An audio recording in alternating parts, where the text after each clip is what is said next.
नमस्कार. आम्ही लोक या यूट्यूब मंचामध्ये आपल्या सगळ्यांचं स्वागत.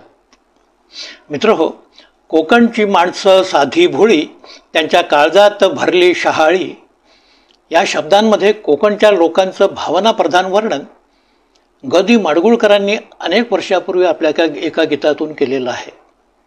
होय, कोकणातल्या निसर्गाचं सौंदर्य आणि तिथल्या माणसांचं साधेपण हे नेहमीच तसं आपल्याला खुणावत राहणारं. कोकणाची खरी ओळख ही तिथला निसर्ग, हापूस, नारळी आणि पोफळीच्या बागांमुळे तर होतीच, पण कोकण नावाजला गेला तो मात्र खरं म्हणजे तिथल्या लोकांच्या निर्भीड, चिवट आणि जिद्दी परिश्रमांमुळं, तिथल्या लोकांच्या सच्च्या आणि संघर्षशील वृत्तीमुळं. कोकणाची खरी ओळख लोकशाहीमधल्या भारताला झाली होती ती बॅरिस्टर नाथ पै यांच्या रूपानं. नंतर साथी मधु दंडवते यांनी ती ओळख कायम ठेवली.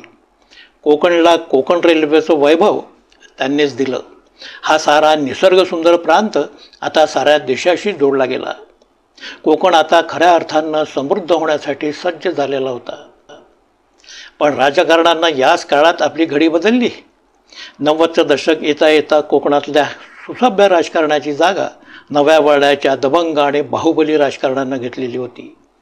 याच काळात मुंबईतल्या चेंबूर नाक्यावर सक्रिय असलेल्या नारायण राणे यांनी सिंधुदुर्गात आपलं बस्तान बसवलं. शिवसेनेचं प्रस्थ वाढत होतं. ग्रामीण भागातल्या बेरोजगार तरुणांचा शिवसेनेकडे कल वाढता होता. त्यांना स्वभावानं मवाळ असणाऱ्या समाजवादी आणि काँग्रेसच्या नेतृत्वात तसा फारसा रस राहिलेला नव्हता. नारायण राणे यांच्यासारख्या गतिमान भासणाऱ्या तरुण नेत्यामध्ये त्यांना हवा असणारा नेता दिसला आणि सिंधुदुर्गात राणेशाहीचा उदय झाला. कोकणच्या मूळ साधेपणावर, सौजन्यावर आणि बौद्धिक हुशारीच्या परंपरेवर या काळापासून कदाचित घाव घालताना आपण पाहणार होतो.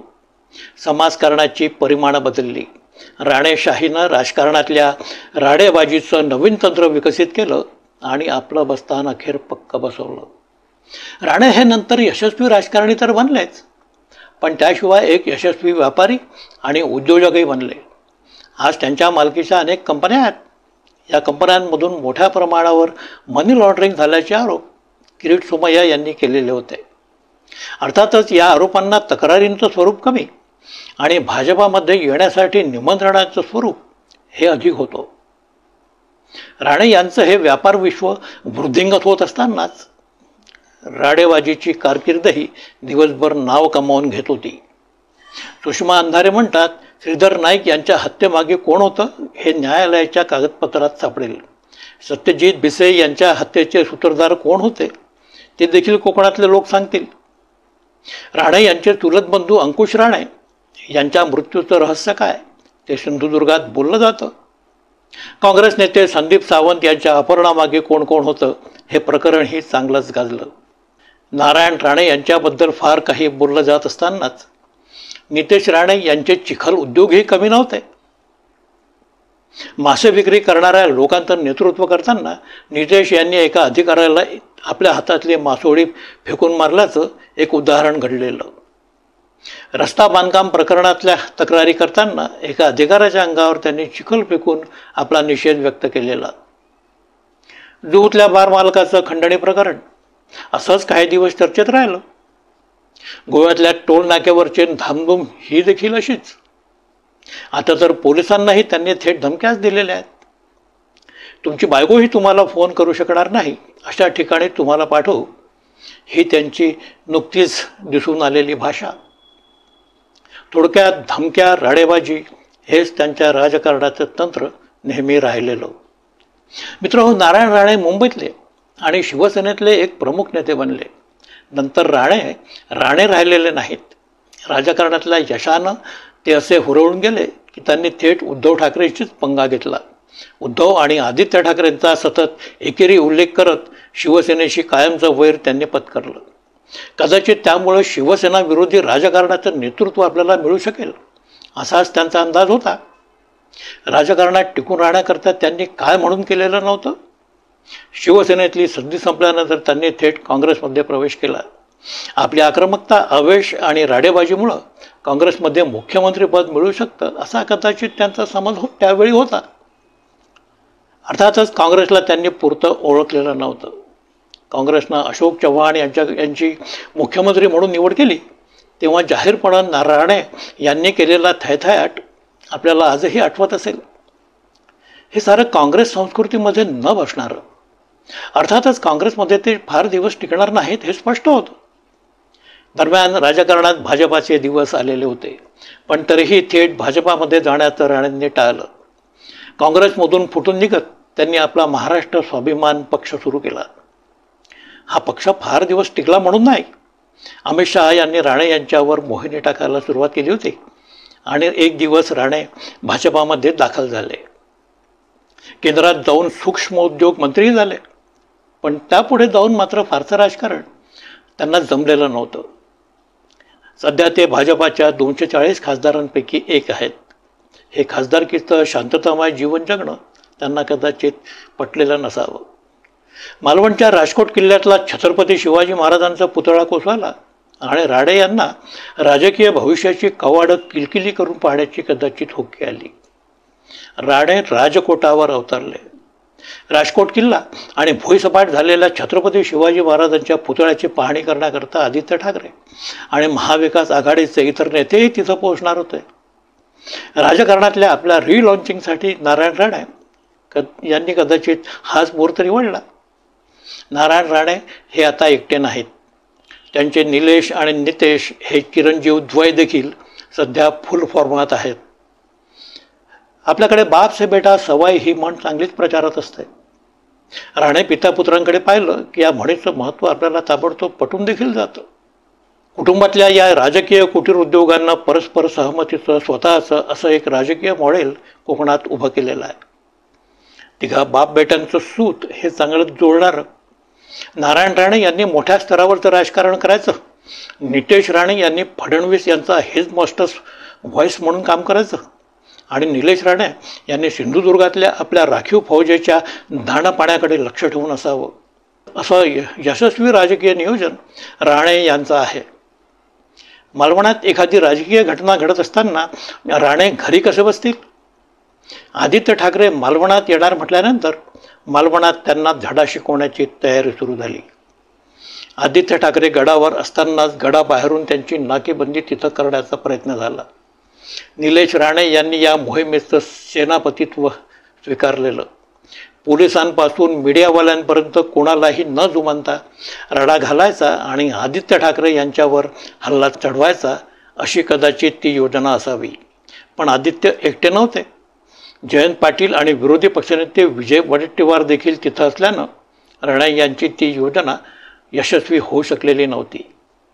पण त्या निमित्तानं राणे यांचं रिलॉन्चिंग लोकांच्या लक्षात येऊन गेलं. शिवाजी महाराजांच्या पुतळ्याचं कारण होतं, पण आदित्य ठाकरे हे खरं लक्ष होतं. आदित्य स्वतःचं संरक्षण देखील करू शकत नाहीत हे लोकांना दाखवून द्यायचं आणि आपलं राजकारण पुढे दामटायचं असा काहीतरी हा सारा प्रकार. खरं म्हणजे आदित्य ठाकरे गडावर असतानाच महाविकास आघाडीचे लोकही मोठ्या प्रमाणावर तिथं होते. अशा वेळी खरं म्हणजे राणे यांनी तिथं जाण्याची गरज नव्हती. आदित्य ठाकरे तिथं असताना राणे यांनी किल्ल्यावर जाणं, सोबत निलेश राणे यांनी आपली फौज घेणं, हा साराच प्रकार तिथं रडा घालण्याची योजना साकारणार होती हे सिद्ध करणार आहे. या प्रकरणात नारायण राणे यांनी ABP माझाच्या एका पत्रकाराला खडसावलं. त्यांचा तो स्वभाव आहे. त्या पत्रकाराचा माईक हिसकण्याचा प्रयत्न झाला तर नंतर कोणाला तरी उद्देशून घरात घुसून मारून टाकू अशा धमक्याही दिल्या गेल्या. राणे हे जणू मालवणचे राजे आहेत. या थाटात ते आणि त्यांचे चिरंजीव द्वय हे कोकणात नेहमी वागत असतात. त्याच थाटात राणे यांनी घरात घुसून मारून टाकू ही आरोळी दिली. ही आरोळी म्हणजे थेट कायद्याला आव्हान देणारी आरोळी नाही. मला वाटते ते मी करणार, पोलीस वगैरे आमचे काही बिघडू शकत नाहीत असा अहंकार या साऱ्या राजकीय वागणुकीमध्ये आहे. आता राजकोट किल्ल्यावर झालेल्या राडेबाजीच्या संदर्भात पोलिसांनी गुन्हे दाखल केलेले आहेत. पण राणे यांनी दिलेल्या घरात घुसून मारून टाकू या धमकीबद्दल पोलिसांनी मात्र मौन बाळगलेलं आहे. एकनाथ शिंदे आणि भाजपाच्या युतीमध्ये असण्याचा हा प्रत्यक्ष फायदा राणे यांनी घेतलेला आहे. अर्थातच शिंदे यांचीही राणेंना धक्का लावण्याची आज तयारी नाहीच. देवेंद्र फडणवीसांबद्दल काय बोलावं, ते बिचारे भले गृहस्थ आहेत. त्यांचा आणि नारायण राणे यांचा दोस्ताना फार जुना. राणे यांनी दिलेल्या या धमकीबद्दल फडणवीस यांनी अतिशय प्रेमळ प्रतिक्रिया दिलेली आहे. राणे यांच्या बोलण्याची ती एक शैली आहे आणि ते धमकी वगैरे देतील असं मला वाटत नाही. फडणवीस यांच्या आणि राणे यांच्या बदलत्या राजकारणाचाच ही प्रतिक्रिया म्हणजे कदाचित एक परिणाम आहे. एरवी राणे यांनी विरोधी पक्षनेते म्हणून भाजपावर एकदा हल्ला चढवला होता. ते भाषण आज आवर्जून आठवलं जातं. भाजपाच्या राज्यात गुन्हेगारीनं डोकं वर काढलं आहे, भ्रष्टाचार साऱ्या राज्यात पसरलेला आहे, अशा स्वरूपाचं राणे यांचं ते विधान परिषदेतलं भाषण. या भाषणाला उत्तर देताना फडणवीस यांनी सिंधुदुर्गात राणे यांच्या विरोधात किती गुन्हे दाखल आहेत याची जंत्रीच वाचून दाखवली होती.